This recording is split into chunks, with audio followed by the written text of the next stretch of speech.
to write a self-description for school. Listen to what I wrote. Okay, but I know it's going to be totally wrong. Ahem. Yo soy Pablo. Soy un estudiante muy bueno. Soy inteligente y estudioso. That's boring. Why don't you tell them some of the bad stuff? There is no bad stuff, Billy. It's all good. Oh, yeah, right. My turn. Okay, try this on for size. Pablo siempre está muy nervioso cuando tiene un examen. That's not true. I'm just a little tense. Pablo, your hands were shaking the last time you took a test.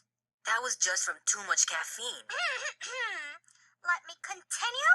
Pablo no es muy trabajador y es muy perezoso. Okay, Billy. That's enough. I'll just go off and finish this by myself. I've had all I can handle for one day.